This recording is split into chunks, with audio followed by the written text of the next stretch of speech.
I'm going to ask you guys a question, and then I'm going to give you some good music to listen to think about it.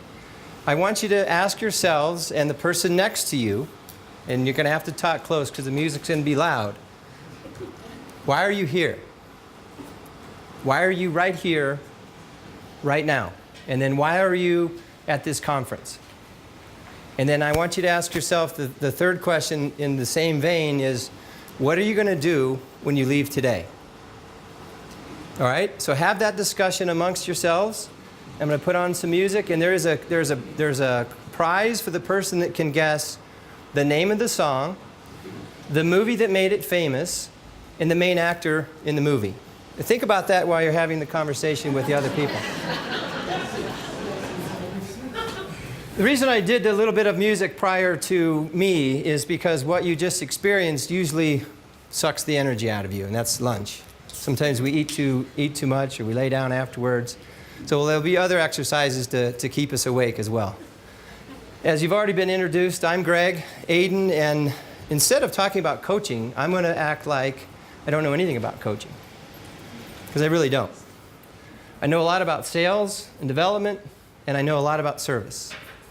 So what we're going to talk about today is leadership steeped in service. And if you think about leadership steeped in service, I want you to imagine that you have a tea bag in front of you.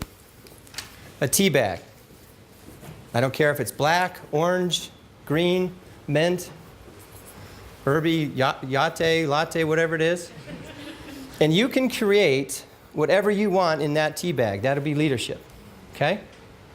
And then what do you do with a tea bag to really bring it to life? You use hot water, and you let it steep. Some of us let it steep for a minute. Some of it let it steep for an hour or so. It just depends. Usually 2 minutes. The point I'm trying to make is the two together make a beautiful blend of whatever you want that to be, and that's service and leadership. So have that mental picture as we go through this. What do you want your leadership to look like? And what do you want it to taste like, so to speak, or feel like to the people you're working with? I didn't invent servant leadership. I certainly didn't coin the phrase service leadership. Robert Greenleaf did back in 1970, and I'll just let you read that for a second. Quick exercise, real quick, if you will. Management on the left, leadership on the right. I have some up here from a previous workshop, if you will.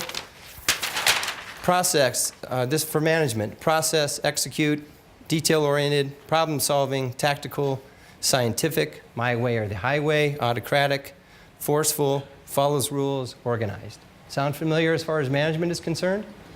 All right, on the right, if you can't see it over there, motivational, inspiring, people-focused, powerful, full of integrity, engaging, lighthearted, passionate, enthusiastic, communicator, visionary, and dreamer. Anybody want to add any words to our list as far as management or leadership?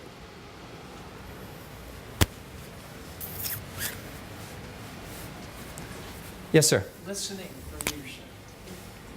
Beautiful. Curious for leadership. Curious. Visionary. Visionary. Alignment. Alignment. Clarity. Flexible. Creating change. Investing in others. Changing. How about that for just putting the words together? Just changing. Creating change. I heard flexible. You get the idea, right? And as my good friend Stephen McGee taught me a long time ago, are these attributes or are these skills? Both. They're both, but predominantly they're attitudinal or attributes. These are choices we make every single day.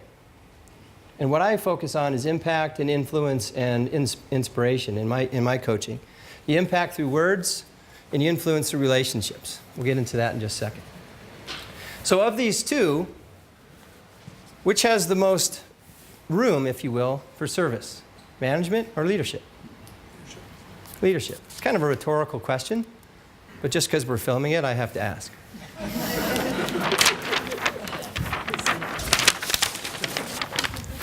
So here's your next exercise. If you have anything in front of you to write on, just do this simple little cross for me. Management on the left or west. Leadership over here on the east. Selfless to the north. And selfish to the south. And I want you to be really, really honest with yourself. And I'm going to ask 4 or 5 people to point themselves out to us, if you will. Where are you on this graph today? If you're in management, but you'd love to be in leadership, and you know it, you might be here. If you're a little bit selfish, but you're selfless at times, you could be right smack in the middle. But ask yourself, where are you today?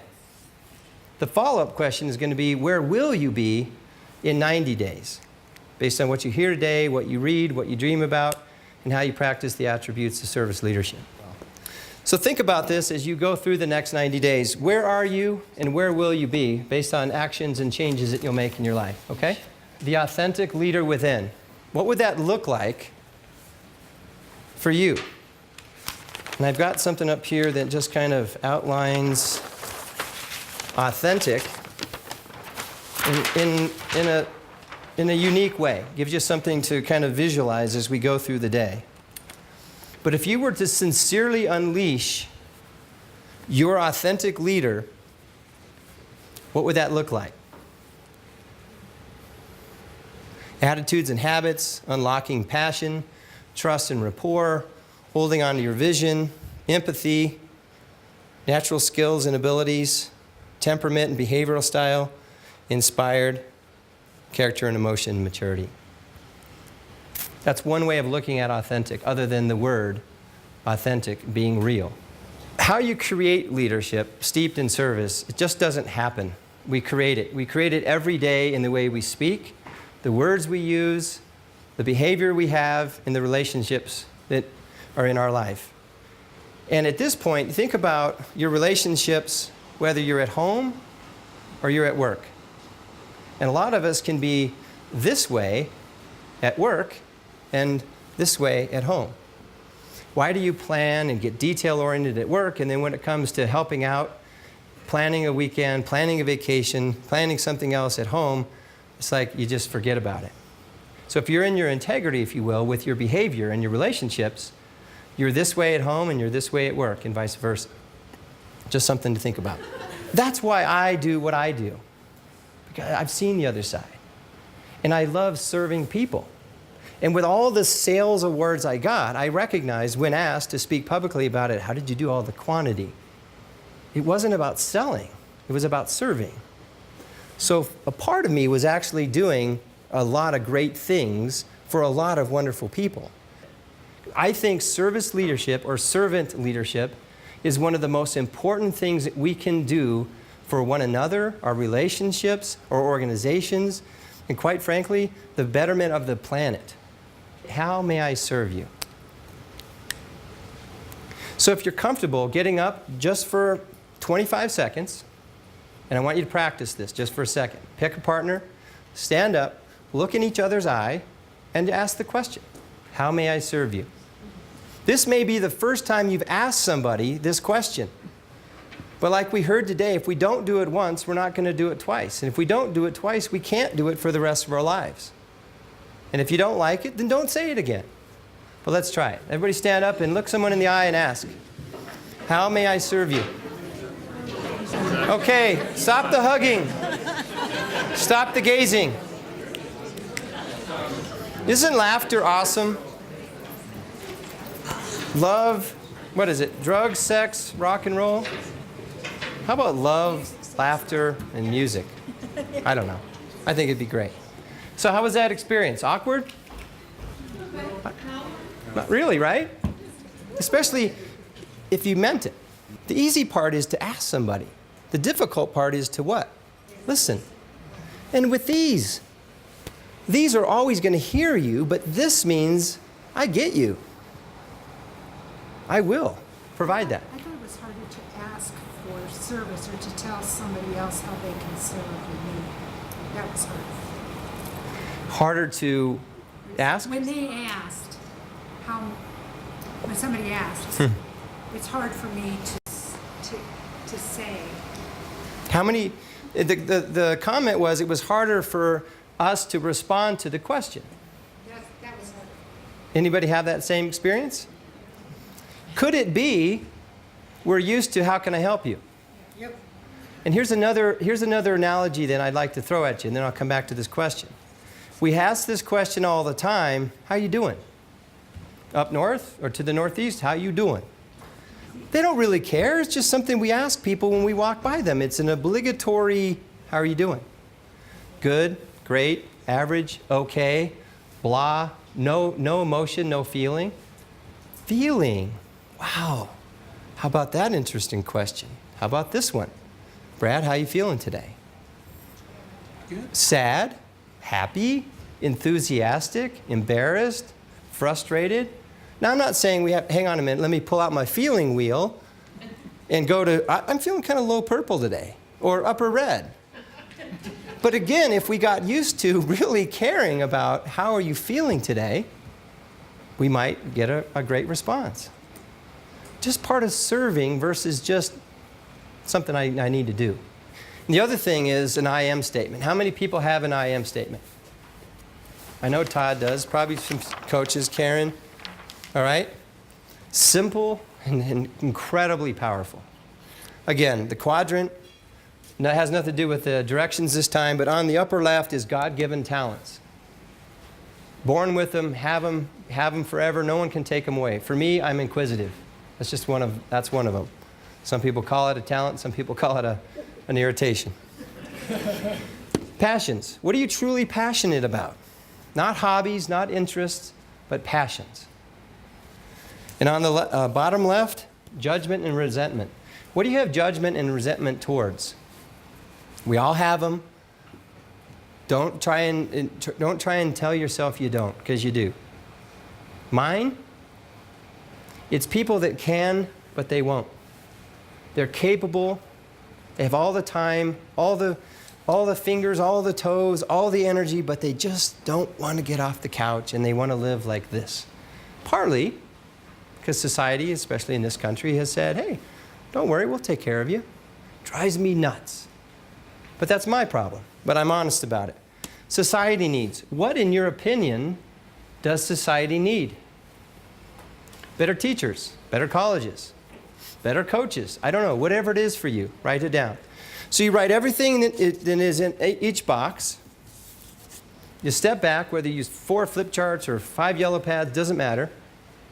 And then step back and say, okay, this really is me. This really resonates with me. This is who I am. And then write it out. I am this. I stand for this. I believe in that. I have judgment towards this. I believe society would be more powerful. Whatever your language is. Write it out and then record it. And then listen to yourself. If you're interested in putting a service leadership plan together, or leadership steeped in service plan together for your life or your clients or your relationships, let's work on one. And this is kind of the way to get started. First of all, determine exactly why you do what you do.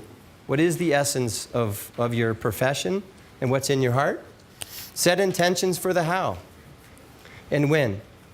We all know there's not much of a plan unless there's a when. We actually get it started, right?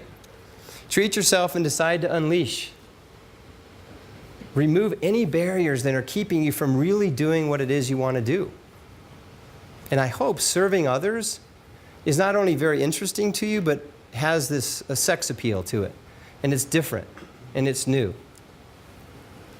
And who will you be and who will you serve authentically tomorrow? What are you going to do different tomorrow? You've got some great stuff from Dr. Paul and from Kim and from Julio. What are you actually going to do different tomorrow? How are you going to move? How are you going to talk? What relationship will you inspire? I'd ask you to write down 3 names right now, if you will, please. This is for you, not for me. Who do you need to communicate with differently tomorrow? Tomorrow could be Saturday or could be Monday. And why? How can you authentically serve somebody that's in your life differently tomorrow? Imagine how many people out there right now think they can take care of everything they need. And as you might see in a clip today, or if you've seen the movie, one of the last things I say in the film is, vulnerability is not weak. It's powerful. In fact, it's one of the most powerful things I've ever discovered. The vulnerability and the authentic transparency to say, hey, I need help. I want help. How can you help me? How can you serve me? And when you do that, it's pretty freeing. It's pretty powerful. There's no one in this room that doesn't need to be served by somebody. Isn't it amazing? We have to become whatever age I am and whatever age you are. We get these epiphanies. We get these, why didn't I know that at 22? Why didn't I know that at 24? Well, we know why we didn't know that at 16 and 17 and 19 is because we know everything in that age, right? So part of what I do right now is I also work with colleges and universities, and I want to get into the business programs and especially the management programs and speak just a smidgen about leadership and the distinction between leadership and management. And it's really neat to see the kids recognize, wow, what an incredible distinction between management. And I'm inviting you to take a little bit of that, who are you and how can you share that, maybe that little kid in you that is stuck inside. Because as little kids, that's all we did was kind of take care of one another. We beat on each other a little bit here and there, but no one told us this. No one told us this either, but the natural way of taking care of another human being was natural. And I think we've gotten away from that. Is there a place for service leadership in your life right now? Yes? Yeah, are there relationships? Did everyone write down 3 names? Right? And without saying a name that somebody might know, I'm just going to ask, Monica, who are those 3 people? And don't necessarily need their name, but who are they to you? Who did you pick? A son, a coworker, and a friend. A son, a coworker, and a friend. Anybody else? Mom? Beautiful. Yes, sir. Wife, son, and daughter. But we have a chance to take what we hear, what we read, what we feel, what we want to share from somebody else. A lot of this stuff, and most of the stuff that you guys do, you didn't create. You read it somewhere, you heard it somewhere else, but you give it back to someone with your authentic self. Right? Kim, isn't that what you do? That's what my intention is, yes.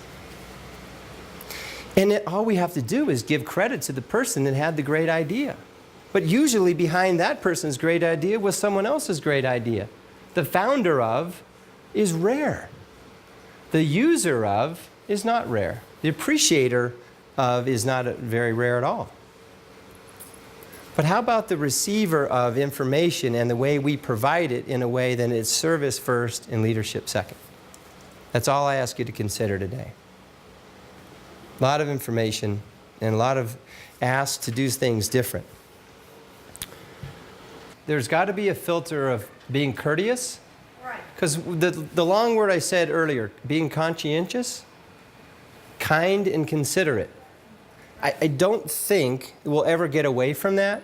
And if someone's not being kind and considerate and just being flat out authentic to a point where he or she is rude, then I think socially it's okay to say, hey, your tobacco spitting is annoying me or bothering me. Now, he or she could also, and I say she because maybe there's some women lady chewers out there, she may say, I'm sorry my spitting's bothering you, and why don't you go be your authentic self somewhere else? By the way, my wife and I are happy, and you can go sit with the non-spitters. That's a tough one. It is, because I can see it where we end up being, using the word authentic, fluff-like, when it has such a wonderful opportunity right now in what we're discussing to really make an impact, a good, solid, positive impact. And I think we have to always be caring and kind and considerate first. I mean, the root of service is love. The root of love is to care. And blended with that Yeah, I mean, do it in an authentic way. I don't think being rude authentically is what it's all about, but you bring up an interesting challenge. In terms of coaching, I mean, clearly it's about your client, not about you. Leadership, it's about them and not you. You want to bring out their authentic self. And we're talking about being authentic leaders today in a way of serving others. For me, I put them together. I gave both of these ladies a book written by Stephen Begee, who's going to he's our final keynote today. He's not talking, you're very welcome. It's not about his book that he's speaking to, but I give it to you because authentic to me is all of this. Get Real, the title of this book. Stephen does a masterful job of just helping you and your clients get real. And it's kind of a no excuse way of answering the question all the time, really? But it's a really step-by-step way of getting real versus worrying about, what does authentic mean? I think Get Real gets to the point.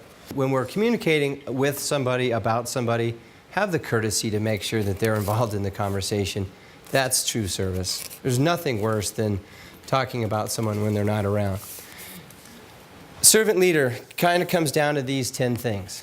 And we're running out of time to kind of dive into them too deep. But listening, we talked about that. Empathy, healing, awareness, persuasion, conceptualization, foresight, stewardship, creativity, commitment to the growth of people, and building community. And this one down here, commitment to the growth and development of people, that's what Aden leadership is all about. One person, two people, 5 at a time. And again, servant leadership, serve first, lead next, and do it in a way that is who you are. We talked about your I am statement. We talked about how you occur to people. Spend some time away from everybody else and go figure out exactly who you are. Or as Steve likes to say, who you be. And when you find out who that person is, go out and care for, love, and serve others in a way you've never done it before. And if that's authentic, or if that's real, as long as it's you. I love what Dr. Paul said. You is enough. You are enough. You're exactly the way you're supposed to be today. I love that. Can you be better tomorrow? I don't know. Don't know enough about you. But I do appreciate you all being here. I appreciate the time, the attention. I think it's a critical topic. Everything that we're talking about today through ICF Colorado and how we're trying to help people change each other's lives, it's a great mission. And I think we have a long way to go. But like I said earlier, I love the direction we're going. We're heading northeast. Unless there's anything else, I just want to, again, say how honored I am to be here and how humble I am to be here. And I thank you very much. Have a great afternoon.